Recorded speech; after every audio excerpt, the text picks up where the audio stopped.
හොඳයි මෙම වීඩියෝයෙන් මම බලාපොරොත්තු වෙන්නේ කොහොමද නිවැරදිව මධ්‍යම පළාත් ගුරුමාරු අයදුම්පතක් ඉදිරිපත් කරන්නේ කියලා පැහැදිලි කරලා දෙන්න. කලින් වතාවක මම වීඩියෝ එකක් කළා.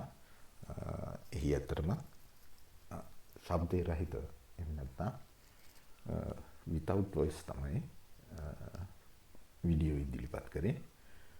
පාත් එක විතරක් පෙන්වපු එකයි මම කළේ. නම් එතනදී ගැටලුවක් ආවා. දිගින් දිගටම ගුරුවරු විසින් ඉදිරිපත් කරන අයදුම්පත් වල නිර්වද්‍යභාවය පිළිබඳව. ඒක නිසා බොහෝ පැහැදිලි වෙන විදිහට වීඩියෝවක් කරන්න හිතුවා. ශබ්දයත් සමගින් අවශ්‍ය උපදේශනයන් සමගින්. හොඳයි වීඩියෝ පටන් ගනිමු.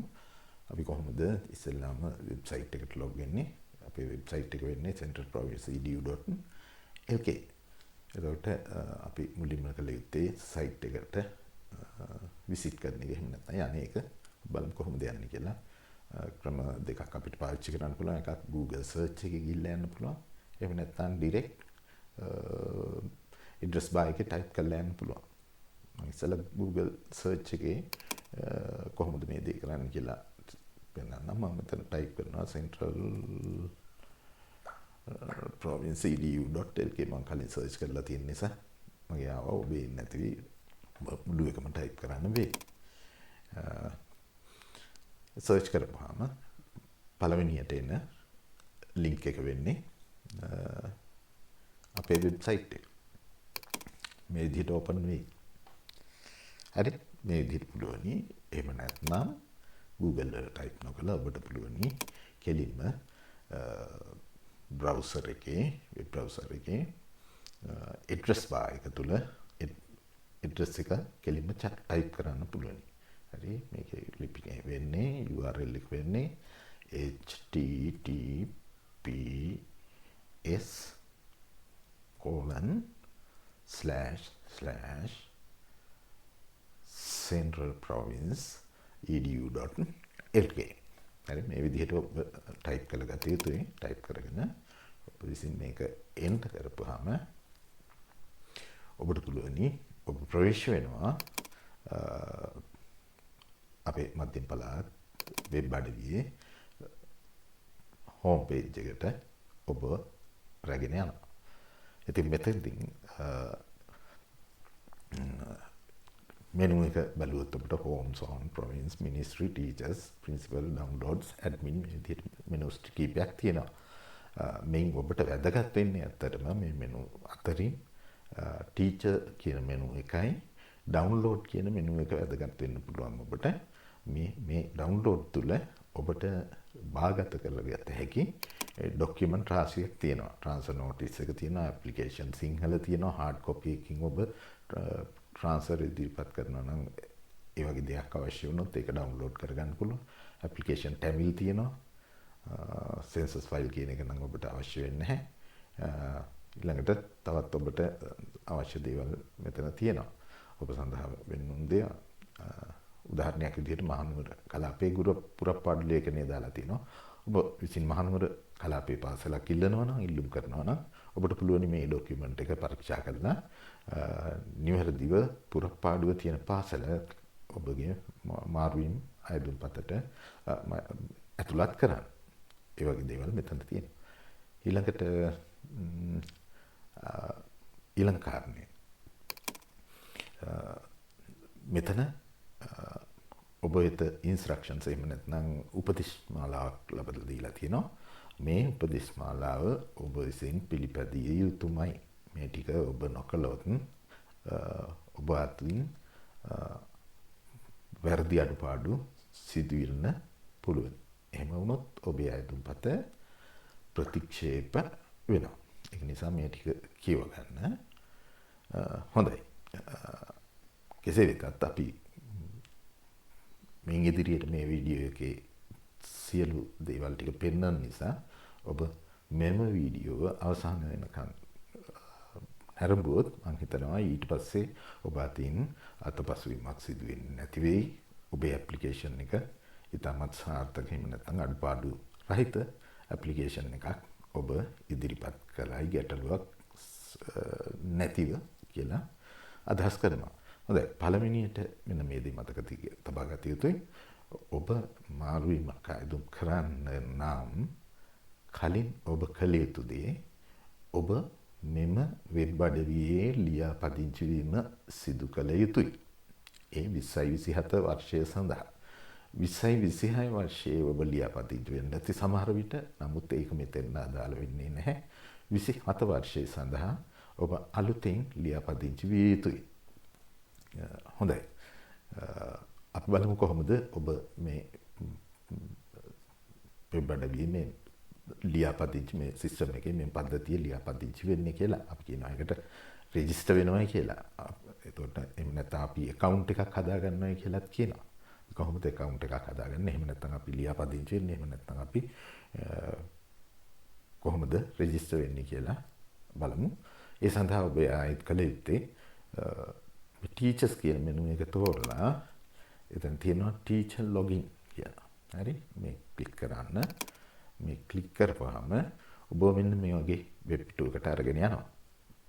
මේ වෙබ් පිටුවේ බලන්න ඔබ ලොග් වෙනවා නම්, එහෙම නැත්නම් ඔබ කලින් ගිණුමක් සාදාගෙන තියෙනවා නම්, ඔබ රෙජිස්ටර් වෙලා තියෙනවා නම් ඔබට පුළුවනි පද්ධතියට ඔබේ ඒරියා එකට, එහෙම නැත්නම් ඔබේ ඩෑෂ්බෝඩ් එකට යූසර් නේම් එකයි පාස්වර්ඩ් එකයි ඇතුළත් කරලා ප්‍රවේශ වෙන්න පුළුවනි. නමුත් එහෙම ඔබ ලියාපදිංචි වෙලා නැත්නම් ඔබ කළ යුත්තේ මුලින්ම ලියාපදිංචි වෙන එක. එතකොට ඒ සඳහා වෙනත් වෙබ් පිටුවකට යන්න අවශ්‍ය නැහැ.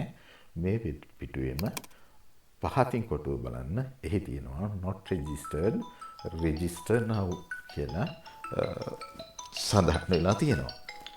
එතකොට ඔබ කළ යුත්තේ මෙන්න මේ මෙතන තියෙන කරුණු කාරණා ටික ඉදිරිපත් කරලා ඔබට පුළුවනි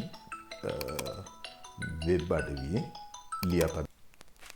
හොඳයි. එහෙමනම් දැන් අපිට තියෙන්නේ මේ රෙජිස්ට්‍රේෂන් කොටස සඳහා අවශ්‍ය කරුණු කාරණා ෆිල් කරගන්න එක. මෙතෙන්දී පළවෙනියට කරුණු මෙන්න මේ ටික ඉල්ලන්නේ national identity card number එක ඉල්ලනවා. නම ඉල්ලනවා. first appointment date එක. එහෙම නැත්නම් පළවෙනි පත්වීමේ දිනේ, මුල් පත්වීම ලිපියේ දිනේ. ඊළඟට දැනට ඔබ වැඩ කරන්නා වූ පාසල තිබෙන අධ්‍යාපන කලාපය. බොහෝ විට මධ්‍යම පළාතේ කලාප වලින් එකක්. හොඳයි. අපි ෆිල් කරගෙන යනවා.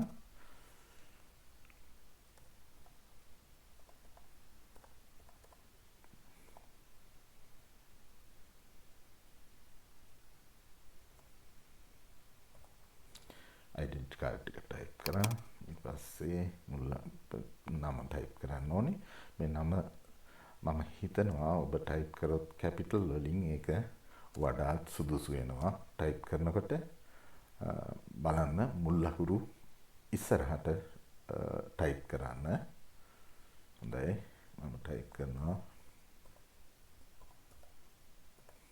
මේ විදිහට. right. ඊළඟට first appointment date එක දිනේ මෙතන ඔබ type කරන්නත් පුළුවන්. ඒ පහසුව සඳහා වඩාත් පහසු වෙන්න ඔබට date picker එකක් දීලා තියෙනවා. ඔබට පුළුවන් මේ date picker එක පාවිච්චි කරන්න. ඉස්සෙල්ලාම අවුරුද්ද තෝරන්න ඕනේ. හරි. මෙතන ක්ලික් කරා. මම වර්ෂය තෝරනවා.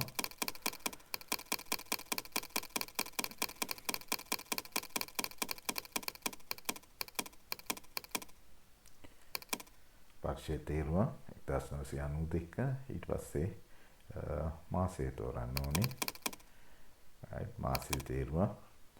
ඊළඟට දිනය අපිට මෙතනින් type කරලා ගන්නත් පුළුවනි. එහෙම නැත්නම් date picker එකේ ගන්නත් පුළුවනි. නමුත් type කරන එක ලේසි. මම මෙතන type කරනවා එක විදිහට.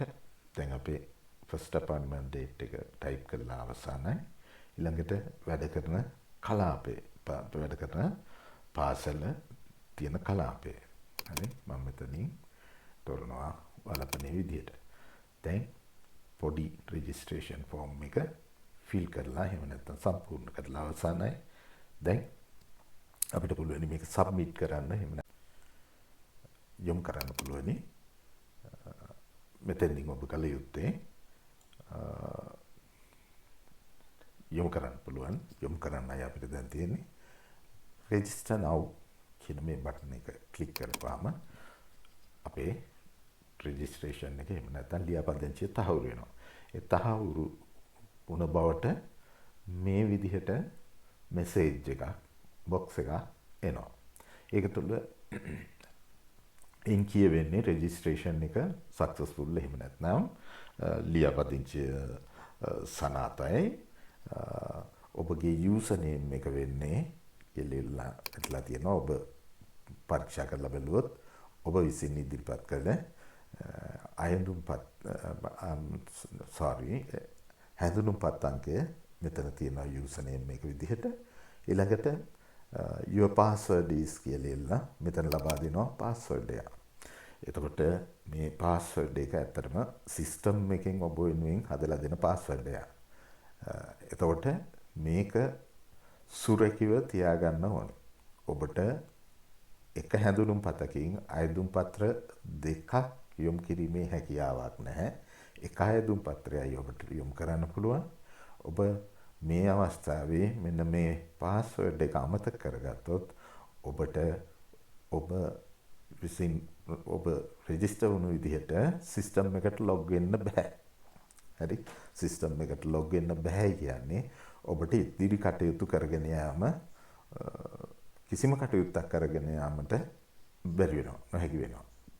අයදුම් පත්‍රයක් ඉදිරිපත් කරන්නත් බැරි වෙනවා. අයදුම් පත්‍රයේ සංස්කරණයේ ඩොකියුමන්ට්ස් අප්ලෝඩ් කරන මේ සියලු කාරණා බැරි වෙනවා. ඒක නිසා ඉතා වැදගත් මේ අවස්ථාවේ ඔබ විසින් මෙන්න මේ පාස්වර්ඩ් එක පැත්තක ලියලා තියාගන්න. එහෙම නැත්නම් කොහේ හරි කම්පියුටර් එක නම් සේව් කරලා තියාගන්නත් පුළුවනි. ඒ විදිහට හොඳයි. මම කම්පියුටර් එකේ නිසා මම මෙතනදි මේක කොපි කරගෙන මම නෝට්පෑඩ් එකක් ඕපන් කරලා මම මගේ පාස්වර්ඩ් එක මේ විදිහට සේව් කරලා තියාගන්න. හරි? ඊට පස්සේ මෙතනින් මම ලොගින් ක්ලික් කරනවා. ලොගින් ක්ලික් කරපුවාම ඇත්තටම ලොග් වෙන්නේ නැහැ. අලුතෙන් ලොග් වීම අවශ්‍යයි. හෝම් පේජ් එක වෙත ඔබ අරගෙන යනවා. හොඳයි. දැන් අපිට යූසර්නේම් එකක් තියෙනවා, පාස්වර්ඩ් එකක් තියෙනවා. එතකොට අපිට ඉතිරි කටයුතු කරගෙන යන්නට අපිට සිස්ටම් එකට ලොග් වෙන්න පුළුවන්. හොඳයි. අපි දැන් ලොග් වෙලා බලමු. නැවත අපි ටීචර්ස් ගියා, ටීචර් ලොගින් ගියා. දැන් යූසර්නේම් එක user ID එක විදිහට අපිට අපේ user ID එක දෙන්න පුළුවන්. මේ විදිහට ඔබ ටයිප් කරන්න සිදුවේ. මේ විදිහට ටයිප් කරලා ඊළඟට පාස්වර්ඩ් එක ඔබට මතක ඇති. මම මේ විදිහට සේව් කරගත්තා. මම කොපි කරගත්තා පාස්වර්ඩ් එක. ඊට පස්සේ මෙතන ඒක ටයිප් කරනවා. මම නම් කලේ පේස්ට් කරන එක. ඔබට ඔබ ලියාගත්තු තැනකින් ඔබට මෙතන ඒක ටයිප් කරන්න සිදු වෙනවා. හොඳයි. දැන් තියෙන්නේ ලොගින් යන එක. right? login. right? දැන් ඔබට පේනවා ඔබේ නම මුලින් මෙතන සඳහන් වෙලා ඇති. මේක තමයි ඔබේ ඒරියා එක. ඔබ මේ ඔබගේ මාරුවීම ලැබෙන තුරු ඔබට මෙන්න මේ ලොගින් ඒරියා එකේ මේ ඔබගේ ඒරියා එකේ නිතර වැඩ කටයුතු කරන්න සිද්ධ වෙනවා. හරි? එතකොට මේ ඔබේ වෙබ් පිටුව.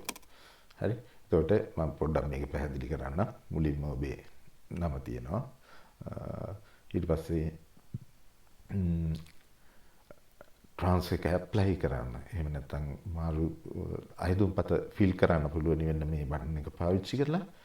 ඊළඟට මාරු වීම සඳහා අවශ්‍ය ලේඛන කීපයක් තියෙනවා. එකක් අපොයින්ට්මන්ට් ලෙටර් එක. මුල් පත්වීමේ ලිපිය. ඒක අප්ලෝඩ් කරන්න ඕනේ. ඒ සඳහා මෙතන අවස්ථාව සලසලා තියෙනවා. ඊළඟට ඒ වගේම ඔබ දැනට සේවය කරන පාසලේ ඔබ වැඩ කරන ටයිම් ටේබල් එක විදුහල්පති සහතික කරලා ඉදිරිපත් කළ යුතුයි. ඒක අප්ලෝඩ් කරන්න මෙතන අවස්ථාව සලසලා තියෙනවා. ඒ වගේම ඔබට ඔබේ අයදුම්පත නැවත සංස්කරණයක් කළ යුතුයි නම් කිසියම් තැනක වැරැද්දක් වෙලා තියෙනවා නම් ඒක නැවත හදා ගන්න හෝ ඔබේ ඇප්ලිකේෂන් එක නැවත බලා ගන්න ඕන නම් ඔබට පුළුවනි මෙන්න මේ edit view application කියන බටන් එක ක්ලික් කරලා එම අවස්ථාවට යන්න. ඊළඟට මෙතන තියෙනවා get copy of appeal. මේක ඇත්තටම බොහෝ දිනකට අදාළ වෙන්නේ නැහැ. නමුත් මේක අවසානයේට මේ මාරුවීම් ක්‍රියාදාමයේ අවසානයේට කිසියම් ආකාරයකින් ඔබේ මාරුවීම් අයදුම්පත ප්‍රතික්ෂේප වුණොත් අපි කියනවා රිජෙක්ට් වෙනවා කියලා. මධ්‍යම පළාත් මාරු මණ්ඩලයෙන් ඔබේ අයදුම්පත ප්‍රතික්ෂේප වුණොත් ඔබට පුළුවන් වෙනවා අපීල් එකක් එහෙම නැත්නම් අභියාචනයක් ඉල්ලන්න. එතකොට ඒ අභියාචනය ඔබට තියෙන්නේ මේ සිස්ටම් එකේම ටයිප් කරලා ඉදිරිපත් කරන්න. එතකොට එහෙම අභියාචනයක් ඔබ විසින් ඉදිරිපත් කළොත් ඔබට පුළුවනි එය සනාථ කිරීම සඳහා ඔබ විසින් ඉදිරිපත් කරන අභියාචනයේ මුද්‍රිත පිටපතක් ලබා ගන්න. ඒ සඳහා තමයි මෙතන අවස්ථාව ලැබලා දීලා තියෙන්නේ. ඊළඟට මෙතන බලුවොත් ඔබට පේනවා get copy application. කියන්නේ ඔබ විසින් ඉදිරිපත් කළ අයදුම්පතේ PDF copy එකක් ඔබට අරගන්න පුළුවන් මුද්‍රිත පිටපතක් විදිහට ඔබට තියාගන්න. ඒක වැදගත් වෙනවා කිසියම් අවස්ථාවක අභියාචනයට යනකොට හෝ ඔබට ආවල් වසරේ එහෙම නැත්නම් 2027 වර්ෂයේ මම මාරුවීම් අයදුම්පතක් ඉදිරිපත් කළා කියලා තහවුරු කරන්න ඔබට ලැබෙන ලිපිය මෙතෙන්දි පුළුවනි ඔබට ඩවුන්ලෝඩ් කරගන්න. ඊළඟට මේ කොටුව client message from zonal office. එතකොට ඔබගේ අයදුම්පත සම්බන්ධව කලාප අධ්‍යාපන කාර්යාලයෙන් ඔබට යම් කිසි නිවේදනයක් කරන්න තියෙනවා නම් ඒ නිවේදනය බොහෝ විට දැන් අපි හුරුපුරුදු ඉන්නේ ෆෝන් කෝල් එකකින් කියන එක. නමුත් බොහෝ විට මේ පද්ධතිය නිසා ඔබට කලාප කාර්යාලයේ කිසියම් මෙසේජ් එකක් නිවේදනයක් දෙන්න තිබුණොත් එම මෙසේජ් එක මෙහි දිස් වේවි.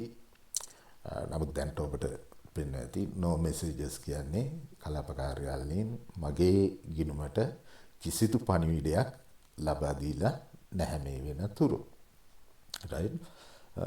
එතකොට ඔබ සාමාන්‍යයෙන් සතියකට සැරයක්වත් අයදුම් පත්‍ර ඉදිරිපත් කිරීමෙන් පස්සේ මේ ඔබගේ වෙබ් පිටුවට ලොග් වෙලා බලන්න මොනවා හරි කලාප කාර්යාලයෙන් පණිවිඩයක් දීලා තියනවාද කියලා. මොනවා හරි අඩුපාඩුවක් තිබුණොත් කලාප කාර්යාලයෙන් ඔබ දැනුවත් කරන්නේ මේ මෙසේජ් එක හරහා. උදාහරණයක් විදිහට ඔබ විසින් ඉදිරිපත් කරන ටයිම් ටේබල් එක අපි හිතමු විදුහල්පති සනාථ කරලා තිබුණ නැහැ. එතකොට ඒක කලාප කාර්යාලයෙන් ඔබ වෙත දැනුම් දෙන්නේ මෙන්න මේ මෙසේජ් ඒරියා එක තුල. ඒක නිසා නිතර ඔබ සතියකට වතාවක්වත් මෙම ඔබේ ඒරියා එකට එහෙම නැත්නම් ඔබේ ඩෑෂ්බෝඩ් එක කියමුකෝ මෙතන ලොග් වෙලා ඔබ පොඩ්ඩක් බලන්න මොනවද වෙන්නේ කියලා. right? ඊළඟට පෙන්නනවා ඔබේ අයදුම් පත්‍රයේ මොනවා හරි ඔබ විසින් ඉදිරිපත් කළ අයදුම් පතේ මොනවා හරි අඩුපාඩු තියනවාද කියලා. එතකොට මගේ ඇප්ලිකේෂන් errors විදිහට පෙන්නනවා ගොඩාක් දේවල්. බලුවම රාශියයි. හරි? ඔක්කොම missing ඒ විදිහට තියෙන්නේ. හේතුව මම ඇප්ලිකේෂන් එක මේ වනතුරු ෆිල් කළා නැහැ. රෙජිස්ටර් වුණා පමණයි. එතකොට මගේ ඇප්ලිකේෂන් එකක් මට දැන්ටමත් තියෙනවා. but ඒකේ මෙන්න මේ කියන කරුණු සම්පූර්ණ කරලා නැහැ කියන එකයි මෙතනින් කියවෙන්නේ. right? ඊට පස්සේ මෙම errors fix කරන්න පුළුවනි. මෙතන මේ බටන් එක ක්ලික් කරලාත් පුළුවනි. එහෙම නැත්නම් මෙතන ගිහිල්ලා edit view ඇප්ලිකේෂන් එක තුල එතනිනුත්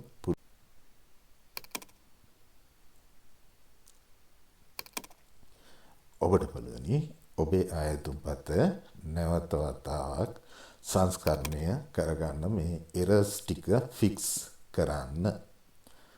right හොඳයි. එතනින් එහාටත් යන්න බලන්න. ඊට පස්සේ කියනවා මෙතන missing documents. ඒ වගේම ඔබේ අයතුම් පත්‍රයේ සමග මෙන්න මේ documents missing එහෙම නැත්නම් ඉදිරිපත් කරලා නැහැ. You didn't upload your appointment letter. ඔබේ appointment letter එක upload කරලා නැහැ. ඔබේ ටයිම් ටේබල් එක එහෙම නැත්නම් කාලසටහන අප්ලෝඩ් කරලා නැහැ. ඒත් එක්කම යටින් තියෙනවා upload the appointment letter, upload timetable. එතකොට මේ බටන් දෙක පාවිච්චි කරලා ඔබට පුළුවනි appointment letter එක upload කරන්න. ඒ වගේම time table එක upload කරන්න. එතනින් පල්ලහටත් යන්න. ඊළඟට මෙතන බලන්න මේක වැදගත්. විටින් විට මම කිව්වා ඔබට සතියකට වතාවක් මේකට ලොග් වෙලා බලන්න කියලා. පළවෙනියට ඔබේ ඇප්ලිකේෂන් එක කරන්නේ ඇප්ලිකේෂන් එක බාර ගන්නවා. ඔබ ඉතින් ඉදිරිපත් කළාට මේ ඇප්ලිකේෂන් එක කලාප කාර්යාලයෙන් බාර ගන්න ඕනේ. එතකොට තාමත් ඇප්ලිකේෂන් ස්ටේටස් එක තියෙන්නේ pending. කියන්නේ කලාප කාර්යාලයෙන් බාර අරගෙන නැහැ. ඇත්තටම කලාප අධ්‍යාපන කාර්යාලයේ මේ ඇප්ලිකේෂන් එක නිවැරදිද කියලා තහවුරු කරගෙන ඇප්ලිකේෂන් එක බාරගත්තොත් ඔබට මෙතන දිස් වෙනවා accepted කියලා. pending නෙවෙයි accepted කියලා. ඒ කියන්නේ ඇප්ලිකේෂන් එක බාරගත්තා කියන එක. මේවා විටින් විට වෙයි. පළවෙනියට වෙන්නේ ඇප්ලිකේෂන් එක බාර ගන්නවද නැද්ද කියන එක. ඊට පස්සේ බාරගත්තු ඇප්ලිකේෂන් එකට ප්‍රින්සිපල්ගේ ඩිසිෂන් එක කලාප අධ්‍යාපන කාර්යාලයේ ඔබගේ විදුහල්පතිතුමා කලාප කාර්යාලයට ගෙන්නලා ප්‍රින්සිපල්ගෙන් ඔබගේ අයදුම් පත්‍රය පිළිබඳ තීරණය ගන්නවා. ඒ තීරණය මෙතන සඳහන් වෙයි. මොනවද තීරණය එන්න පුළුවන්? එකක් තමයි ප්‍රින්සිපල්ට පුළුවන් ඔබගේ අයදුම් පත්‍ර ප්‍රතික්ෂේප කරන්න. ඒ වගේම ඔබගේ අයදුම් පත්‍ර දන්නවා මේ අනුප්‍රාප්තිකයෙකු රහිතව නිදහස් කරන්න පුළුවන්. අනුප්‍රාප්තිකයෙකු සහිතව නිදහස් කරන්න පුළුවන්. ඔය අනාදී දේවල් මෙතන දැක ගන්න පුළුවන්. ඒ විදිහමයි කලාප කාර්යාලයෙන් ඊළඟට ගන්නවා ඔබගේ අයදුම් පත්‍රය යොමු කරනවා කලාප මාරු මණ්ඩලයට. එතකොට කලාප මාරු මණ්ඩලයනොත් ඔබ පිළිබඳව ඔබේ ඇප්ලිකේෂන් එක එහෙම නැත්නම් අයදුම් පත්‍ර පිළිබඳව තීරණයක් ගන්නවා. ඒ තීරණයත් ගත්තු තීරණය මොකක්ද කියලා මෙතන සඳහන් වෙයි. දැන්ට මොනවත් සඳහන් වෙන්නේ නැහැ. තාම මේ ක්‍රියාවලිය පටන් අරගෙන නැහැ. හොඳයි. ඒ අවසානයේට වෙන්නේ මෙන්න මේ දේ ප්‍රොවින්ෂියල් ට්‍රාන්ස්ෆර් බෝඩ් එක එහෙම නැත්නම් පළාත් මාරු මණ්ඩලයට ඔබේ අයදුම් පත්‍රය ඉදිරිපත් කරනවා. එතකොට පළාත් මාරු මණ්ඩලයේ ගන්න ඩිසිෂන් එක තමයි අන්තිම තීරණය වෙන්නේ. එතකොට ඒක මෙතෙන්දී ඔබට සඳහන් වෙයි. ඔබ නිදහස් කරනවාද, ඔබට මාරු වීම ලබා දෙනවද, අනුප්‍රාප්තිකයෙකු සහිතවද දෙන්නේ, රහිතවද දෙන්නේ, ඔබේ අයදුම් පත්‍රය ප්‍රතික්ෂේප කරනවද? මේක තමයි තාම වැදගත් වෙන්නේ. මේ තීරණය තමයි ක්‍රියාත්මක වෙන්නේ. මේක නොවුනොත් එහෙම ඔබට පුළුවනි අපීල් එකක් ඉදිරිපත් කරන්න. හොඳයි. ওই ටික තමයි මේක සාරාංශ ගත කළොත්. හොඳයි. අපි දැන් ඇප්ලිකේෂන් එක ෆිල් කරලා නැහැ. දැන් අපි බලමු ඇප්ලිකේෂන් එක ෆිල් කරන්න යන්න. පළමු අපි කරන්නේ මෙන්න මේ apply for transfer ක්ලික් කරනවා. ක්ලික් කරපුවාම ඔබට උපදේශ මාලාවක් ලැබෙනවා. මේ උපදේශ මාලාව ඔබ නිවැරදිව කියවා ගත යුතුයි. මේ උපදේශ ඔබ අනිවාර්යයෙන් පිළිපැදිය යුතුයි. මේ උපදේශ සිංහල භාෂාවෙන් තියෙනවා, දෙමළ භාෂාවෙන් තියෙනවා, ඉංග්‍රීසි භාෂාවෙන් තියෙනවා. හොඳයි. ඔබ මේ උපදේශ කියවාගෙන අවසානයේ උපදේශ මාලාවේ යටි තියෙනවා I agree and continue. හරි. මෙන්න මේ බටන් එක ක්ලික් කරපුවාම අපේ අයදුම් පත්‍ර වෙත අපිට යොමු වෙන්න පුළුවන්. right. මේ තියෙන්නේ මගේ අයදුම්පත මම විසින් ඇතුළත් කරන ලද තොරතුරු කීපයක් මේකේ ඔබට දැක ගන්න පුළුවන්. මගේ නම නැහැ. මොකද මම රෙජිස්ටර් වෙන අවස්ථාවේ මගේ නම දාලා තියෙන්නේ. මෙතෙන්දින් මගේ නම මේ ඔබගේ නම ඉල්ලලා නැහැ. බලන්න ඔබ විසින් රෙජිස්ට්‍රේෂන් වලදී දුන්නු NIC නම්බර් එක මෙතන තියෙනවා. හරි. ඊළඟට ඔබ විසින් රෙජිස්ට්‍රේෂන් වලදී එහෙම නැත්නම් ලියාපදිංචියේදී ලබා දුන් පළමු පත්වීම් දිනය මෙතන තියෙනවා. right. ඊළඟට මේ ඇප්ලිකේෂන් එක පුරවන්න පුළුවන් අවසාන දවස යොමු කරන්න පුළුවන් අවසාන දවස මේක. ඊළඟට විතර වැදගත් දේ මේ ඇප්ලිකේෂන් එක ඉංග්‍රීසි භාෂාවෙන් පුරවන්න. මේක වෙනත් භාෂාවලින් පුරවන්න යන්න එපා. ඒක අනිවාර්යයෙන් සිදුවිය යුතු දෙයක්. හරි. හොඳයි. මම මේ මුළු ඇප්ලිකේෂන් එකම ෆිල් කරන්න බලාපොරොත්තු වෙන්නේ නැහැ. නමුත් මම මේ එක එක තියෙන දේවල් පොඩ්ඩක් පැහැදිලි කරගෙන යන්නම්. මොබයිල් නම්බර් එක කියන්නේ ඔබගේ ජංගම දුරකථන අංකය මේ විදිහට ටයිප් කරන්න. ඊළඟට ඔබගේ WhatsApp අංකය ටයිප් කරන්න. ඔබට ඊමේල් එකක් තියෙනවා නම් ඔබ මෙතන ඊමේල් එක ටයිප් කරන්න. ඊළඟට පර්මනන්ට් ඇඩ්‍රස් එක මේක ඇත්තටම ඔබගේ ස්ථීර ලිපිනය මෙතන ටයිප් කරන්න. හරි. කැපිටල් වලින් ටයිප් කරනවා නම් වඩාත් හොඳයි, වඩාත් පැහැදිලි. ඒ නිසා ඒක ඔබට ওই විදිහට ටයිප් කරගන්න පුළුවන්. ඊළඟට ඔබගේ බර්ත්ඩේ එහෙම නැත්නම් උපන්දිනය, ඊළඟට ඔබගේ ජෙන්ඩර් මම බර්ත්ඩේ අතුල් කරන්නේ නැහැ. මම ඔබගේ ජෙන්ඩර් එක එහෙම නැත්නම් ස්ත්‍රී පුරුෂ භාවය මෙතෙන්දී සිලෙක්ට් කරන්න පුළුවන් බොහොම ලේසියෙන්. ඊළඟට ඔබ සිවිල් ස්ටේටස් විවාහක බව ඒක මෙතෙන්දී තෝරන්න පුළුවනි. ඔය විදිහට ඊට පස්සේ ෆස්ට් අපොයින්ට්මන්ට් ඩේට් එක ඔබ ලියාපදිංචියේදී දාලා තියෙනවා.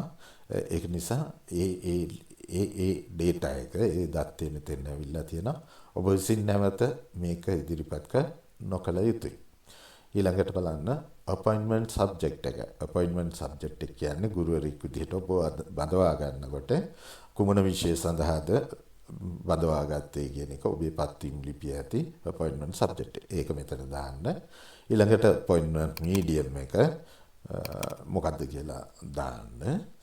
ඊළඟට ටීචින් සබ්ජෙක්ට් එක ඔබේ පත්වීම් විෂය වෙනයි වෙන්න පුළුවන්. නමුත් ඔබ පාසලකට ගියපහම ඔබට උගන්වන්න වෙන්නේ වෙනත් විෂයන් වෙන්න පුළුවන්. එතකොට මේ ටීචින් සබ්ජෙක්ට් එක මේ විදිහට දාන්න පුළුවන්. එතනදත් මෙහෙම දෙයක් කිය යුතුයි. සමහර විට ඔබ සේවය කරන පාසලේ ඔබට එක් විෂයකට වඩා උගන්වන්න සිදු වුණා වෙන්න පුළුවන්. හරි. එහෙම අවස්ථාවක ඔබට සබ්ජෙක්ට් 3ක් සඳහා මෙතන අවස්ථාව දීලා තියෙනවා.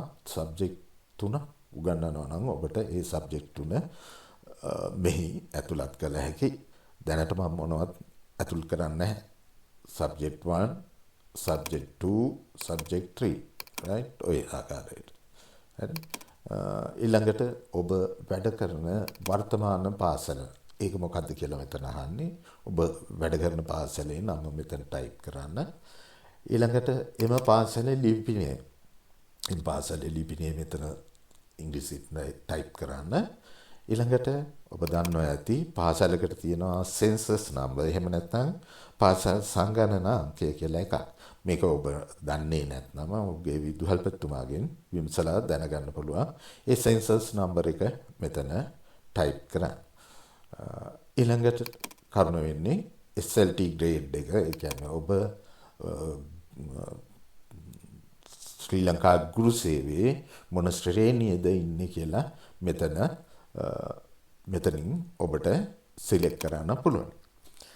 ඊළඟට එක්ස්ට්‍රා ඇක්ටිවිටීස් එහෙම නැත්නම් ඔබ පාසලක සේවය කරනකොට ඇත්තටම කාලසටහනට අමතරව ඔබට විවිධ පරිබාහිර ක්‍රියාකාරකම් විදුහල්පති පනවන්න පුළුවනි.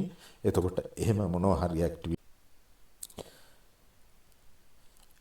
එහෙම මොනවා හරි ඇක්ටිවිටීස් ඔබ විසින් කරනවා නම් කරලා ඔබට පුළුවන් මේ මෙතන ඒ දේ සඳහන් කරන්න. උදාහරණයක් විදිහට ඔබ අපි බාලදක්ෂ කණ්ඩායම් භාරව ක්‍රියා කරනවා නම් ඒක මෙතන පුළුවන් සඳහන් කරන්න. ඊළඟට ට්‍රාන්ස්ෆර් රික්වෙස්ට් එකේ සෝන් 1 ගිය වතාවේ අපි සෝන් 2ක් දුන්නා ඉල්ලුම් කරන්න. නමුත් මේ වතාවේ 2027 සඳහා එක සෝන් එකයි දෙන්නේ. එතකොට ඔබ රික්වෙස්ට් කරන සෝන් එක තොරතුරු මෙතන දක්වන්න ඕනේ. පළවෙනියට දාන්න ඕනේ ඇයි ඔබ මාරුවීම ඉල්ලන්නේ කුමන හේතුවක් මතද කියලා මෙතන සඳහන් කරන්න. මේක සෞඛ්‍ය හේතු වෙන්න පුළුවන්. ඔබගේ සේවා කාලය අවසන් වෙන්න පුළුවන්. ඒ අනාදී අදාළ දේ මෙතන ඉංග්‍රීසියෙන් ලියලා දාන්න. ඊළඟට ඔබ රික්වෙස්ට් කරන එහෙම නැත්නම් ඔබ විසින් ඉල්ලනු ලබන තෝරා ගන්නා කලාපය මොකක්ද කියලා ඔබට පුළුවන් මෙතනදී ලබලා දෙන්න. හරි. ඔය ආකාරයට අපිට පුළුවන් මම මෙතන කැන්ඩි කියලා සිලෙක්ට් කරා. එතකොට මම මහනුවර කලාපයට යන්න බලාපොරොත්තු වෙන්නේ. ඊළඟට අහනවා ඔබින් මොකක්ද මේ කලාපයේ ඔබට පුළුවන් පාසල් 3ක් නම් කරන්න පිළිවෙලින්. ඔබේ කැමැත්ත අනුව පාසල් 3ක් නම් කරන්න පුළුවන්. මහනුවර කලාපේ නම් ඔබට ඩවුන්ලෝඩ් වල දාලා තියෙනවා පුරපාඩු ලේඛනය. කෙසේ වෙතත් ඔබට පුළුවන් මෙතන පාසල් 3ක් මහනුවර කලාපේ හෝ වෙනත් ඕන කලාපයක් තෝරාගත්තු කලාපය තුල පාසල් 3ක් ඔබට පුළුවන් මෙතන නම් කරන්න. ඊළඟදී වැඩි ගණන් ගන්න එපා. මේක මෙතෙන්ට අදාළ වෙන්නේ නැහැ. ඊළඟට ඔබගේ භාර්යාවගේ සම්පුරුෂයාගේ නම ඒ වගේම එයාගේ ලිපිනය සඳහන් කරන්න ඕනේ. ඊළඟට අවුරුදු 5ක නිවාඩු පිළිබඳ තොරතුරක් ඉල්ලනවා. එතකොට අවුරුදු 5ක් තුල ඔබ ලබාගත් ඇකඩමික් ලීව්ස් කියලා කියන්නේ අධ්‍යයන නිවාඩු. ඒ කියන්නේ අධ්‍යයනයේ කටයුතු සඳහා අධ්‍යයන කටයුත්තක් සඳහා ඔබ නිවාඩු ලබා ගත්තේ නම් ඒ දවස් ගන්න මෙතන සඳහන් කරන්න. ඒ වගේම විශේෂ නිවාඩු මොනවා හරි ගත්තා ඒ පිළිබඳව ඒ ගාන මෙතන සඳහන් කරන්න. ඊළඟට විදේශ නිවාඩුව මාසයක් හිටියා නම් දවස් 30යි ඔය ආදි වශයෙන් අවුරුදු 5ක් තුල ඔබ ගත්තු විදේශ නිවාඩු තියෙනවා නම් ඒ පිළිබඳව මෙතන සඳහන් කරන්න. ඊළඟ කොටස තමයි අපේ පාස් සර්විස් එක. එහෙම නැත්නම් පෙර සේවය කරපු පාසල් පිළිබඳ තොරතුරු ලබා ගන්නවා. ඔබට මෙතන උපරිමය පාසල් 15ක් සඳහා තොරතුරු ලබා දිය හැකි. මම හිතන්නේ එහෙම කෙනෙක් ඉන්නවා කියලා. නමුත් උපරිමය ඔබට පුළුවන් පාසල් 15ක සේවය කරලා තියෙනවා නම් පාසල් 15ක් දක්වා සේවය කරන්න. අනිවාර්යයෙන්ම මතක තබා ගත යුතු කරුණු තමයි ඔබ වර්තමානයේ සේවය කරන පාසලේ තොරතුරුත් මේකට ඇතුළත් විය යුතුයි. ඒ වගේම ඔබ සමහර විට සේවය කරන්නේ පත්වීම ලබාගත්තු පළවෙනි පාසලේ වෙන්න පුළුවන්. එතකොට ඒකත් මෙතන සඳහන් කළ යුතුයි. එතකොට වෙන්නේ ඔබ සේවය කරපු පාසල් විදිහට එකයි. ඒක හොඳට මතක තියාගන්න. හොඳයි. ඉස්සෙල්ලාම අහනවා මොකද්ද ඔබ පළවෙනියට සේවය කරපු පාසල අදාළ පළාත මම ඌව විදිහට සිලෙක්ට් කරනවා. ඊට පස්සේ zone එක මොකද්ද කියලා අහනවා. එතකොට කලාපේ විදිහට මම දානවා මෙතන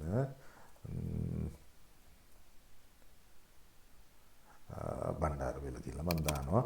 ඊළඟට බණ්ඩාරවැල කලාපේ මොන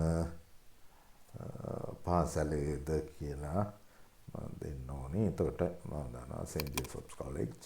හරි. ඊළඟට කිනම් දිනේ සිට කිනම් දිනේ දක්වාද සේවය කළේ කියලා අහනවා. ඩේට් එකකින් මම සේවය කරපු වර්ෂය සිලෙක්ට් කරනවා. මාසය සිලෙක්ට් කරනවා. දිනය දානවා. right 2008යි 4යි 2 සිට කවදා වෙනකන්ද කියලා දාන්නට ඕනේ. right වර්ෂය සිලෙක්ට් කරනවා.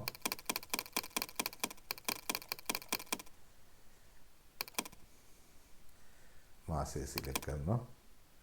right දිනේ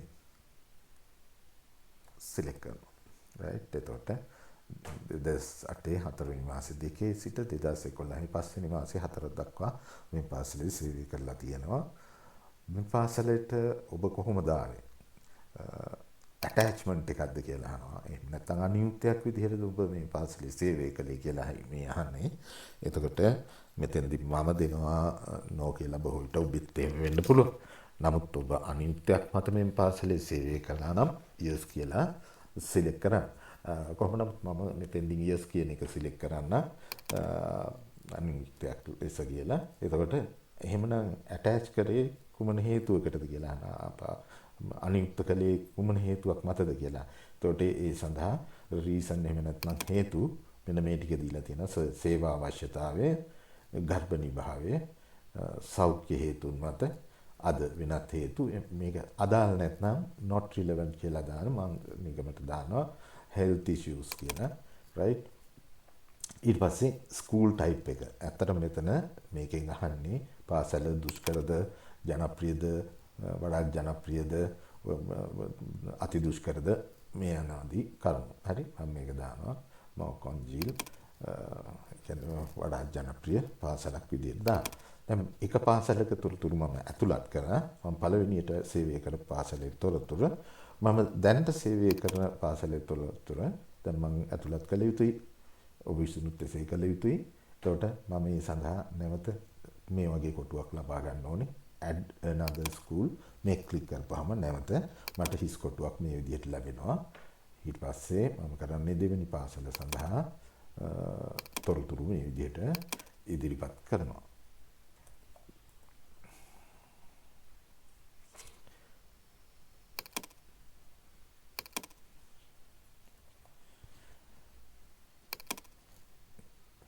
ළඟට ඒ පාසලත් සඳහාත් මම කාල සීමාව සලකනු යුතුයි.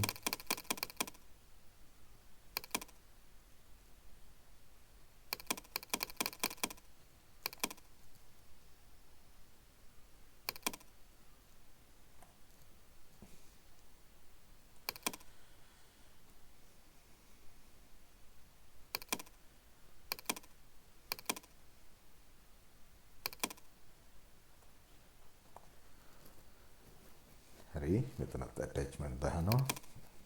අනියුක්තද? no.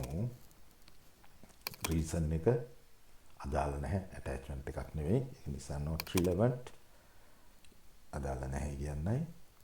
ඊළඟට පාසලේ ටයිප් එක මොන ටයිප් එකක්ද වඩාත් ජනප්‍රිය. right මම දැන් පාසල් දෙකක් සඳහා තොරතුරු ඉදිරිපත් කරා. ඔබට සමහර වෙලාවට මීට වඩා තියෙන්න පුළුවන්. ඔබ අදාළ විදිහට ඔබගේ අයදුම් පත්‍රය යොමු කරා. දැන් මගේ අයදුම් පත්‍රයේ සමහර කොටස් අසම්පූර්ණ වුණත් මම කොටසක් සම්පූර්ණ කරලා තියෙන්නේ. නමුත් මට මේක වෙන අවස්ථාවක සම්පූර්ණ කරන්න පුළුවනි. මම ඒක නිසා මේ සම්පූර්ණ කරලා තියෙන ටික සේව් කරනවා. මේ ඇප්ලිකේෂන් එක සබ්මිට් කරලා දානවා. වෙනත් අවස්ථාවක මම ඉතිරි කොටස සම්පූර්ණ කරන්න මට අවස්ථාව තියෙනවා. submit application. right මොකක්ද කියන්නේ? application submitted successfully. එතකොට application එක මගේ ඒක submit වෙලා තියෙනවා. එතකොට මෙතනින් ඔයාගෙන් කාරණයක් අහනවා download PDF application. අර පුළුවනි මේ අවස්ථාවේම ඔබේ application එකේ පිටපතක් PDF එකක් විදිහට අරගෙන print out එකක් ගන්න. එතෙන් යන්න පුළුවනි. නමුත් ඔබට පැහැදිලි ඇති මගේ අයදුම්පත අසම්පූර්ණයි. දැන් මම ගත්තොත් ඒ අසම්පූර්ණ අයදුම්පතේ මුද්‍රිත පිටපතක් තමයි මට ලැබෙන්නේ. මේක ඔබට අවශ්‍ය වෙනවා යම්කිසි අවස්ථාවක PDF පිටපතක් අරගෙන තියාගන්න ඔබේ personal file එකට දාලා මේ මම අහවල් අවුරුද්දේ අවල් වර්ෂයේ අයදුම් පත්‍රයක් ඉදිරිපත් කළා. මෙන්න අයදුම් පත්‍රයේ පිටපත කියලා ඔබට ඉදිරිපත් කරන්න පුළුවන් යම්කිසි අවස්ථාවක. ඒක නිසා මේක ලබා ගැනීම වැදගත් වෙනවා. මේක පසුව ලබා ගන්නත් පුළුවන්. නමුත් මම මෙතෙන්දී ඔබට පෙන්වීම සඳහා මෙතෙන්දීම ලබා ගන්න download application right. මේ ආකාරයට application එක download වෙලා තියෙනවා. සමහර දේවල් සඳහන් කරේ නැහැ. ඒ සඳහන් නොකළ දේවල් මේකේ ඇවිල්ලත් නැහැ. හරි? එතකොට මේක ඔබට මුද්‍රණය කරලා ළඟ තියාගන්න පුළුවන්. හරි? යම් කිසි අවස්ථාවක ඉදිරිපත් කිරීම සඳහා. හොඳයි. මෙතන මම ඕකේ කරනවා. ඕකේ කරනවා. ගියේ නෑ මම ආපහු එනවා ඩෑෂ්බෝඩ් එකට මෙතනින් ලොග් අවුට් වෙන්න පුළුවනි. හරි. දැන් බලන්න ඔබට යමක් පෙන්විය යුතුයි. දැන් බලන්න එරර්ස් ගොඩක් අඩුයි. මොකද මම කොටස සම්පූර්ණ කරපු නිසා. ඒ තාමත් එරර්ස් මගේ ඇප්ලිකේෂන් එකේ තියෙනවා. හොඳයි. ඊළඟට මොකක්ද කරන්න ඕනේ මෙතෙන්දී? අපි ડોකියුමන්ට් දෙකක් අයිඩන්පත් සමග ඉදිරිපත් කළ යුතුයි. අපි බලමු කොහොමද ඒක ඉදිරිපත් කරන්න කියලා. එකක් මුල්පත් වීමේ ලිපිය, අනිත් එක ටයිම් ටේබල් එක. අපි මුල්පත් වීමේ ලිපිය ඉදිරිපත් කිරීම සඳහා මෙතනින් යන්නත් පුළුවනි. එහෙම නැත්නම් මේ එරර් එකක් විදිහට පෙන්නන මෙතනින් යන්නත් පුළුවනි. right? මම මෙතනින් යන්න. right? මෙතනදි කියනවා upload the appointment letter. මෙතන කියනවා මෙන්න මේක ඉතා වැදගත්. maximum file size 250 kilobytes jpg only. එතකොට මේ format එකෙන් තියෙන ෆයිල් එකකින් මේ capacity එකෙන් ඉදිරිපත් කරන්න ඕනේ. හරි? ඊට පස්සේ ඔබට මේක hand phone එකකින් appointment letter එක පින්තූරයක් අරගෙන තියාගන්න පුළුවන්. හැබැයි මතක තියාගන්න කිලෝබයිට් 250ට අඩු පින්තූරයක් ඔබ ලබාගෙන තිබිය යුතුයි. හොඳයි. ඊට පස්සේ කරන්න තියෙන්නේ ඔබට මෙතන browse button එක ක්ලික් කරලා ඔබට පුළුවන් ගිහිල්ලා මේ අදාළ ෆයිල් එක තියෙන තැනින් ෆයිල් එක සිලෙක්ට් කරන්න. හැබැයි බලන්න capacity එක size කියන එක දැන් මම මේ අප්ලෝඩ් කරන්න හදන මේ පින්තූරයේ size එක 49.5 කිලෝබයිට්. එතකොට මේක ප්‍රශ්නයක් වෙන්නේ නැහැ. ඒ වගේම ෆයිල් type එක JPG ප්‍රශ්නයක් වෙන්නේ නැහැ. ඒක නිසා මම මේක සිලෙක්ට් කරා, open කරා, upload කරා. upload වුණා successful. back to dashboard. ආවා. දැන් අපි බලමු upload වෙලාද කියලා. right. දැන් missing documents වල එක document එකයි පෙන්නන්නේ time table විතරයි. uploaded documents යටතේ පෙන්නනවා ඔබ upload කරපු document එක. ඒ කියන්නේ appointment letter එක. මම මෙතන appointment letter එකක් නෙවෙයි දැන් මේ. හොඳයි. මේ ක්ලික් කරලා ඔබට නැවත බලන්න පුළුවන් ඔබේ document එක ටිකක් විශාල කරලා මේ විදිහට බලන්න පුළුවන්. right. හොඳයි. ඊළඟට මොකක්ද තියෙන්නේ? තව එක document එකක් ඔබට upload කරන්න ඕනේ. upload timetable. right. මෙතනින් මම ගියා. පෙර ආකාරයටමයි.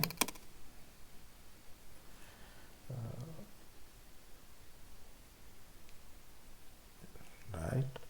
document එක මම පින්තූරය select කරා. file size එක 118 kilobyte ප්‍රශ්නයක් නැහැ. පුළුවනි. open. right.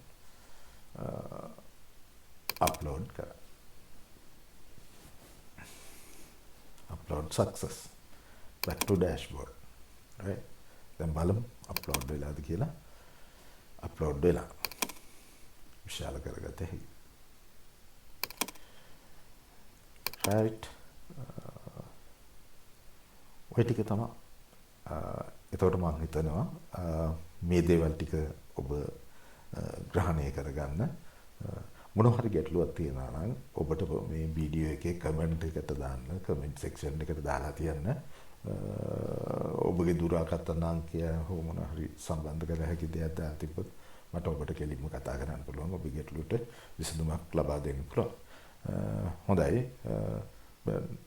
මොනවා හරි ගැටලුවක් ඇති වුණොත් වීඩියෝ නැවත ආරම්භීමෙන් හරි කතා කරලා හරි විසඳා ගන්න පුළුවන්. හොඳයි. ඔබට සුබ දවසක්.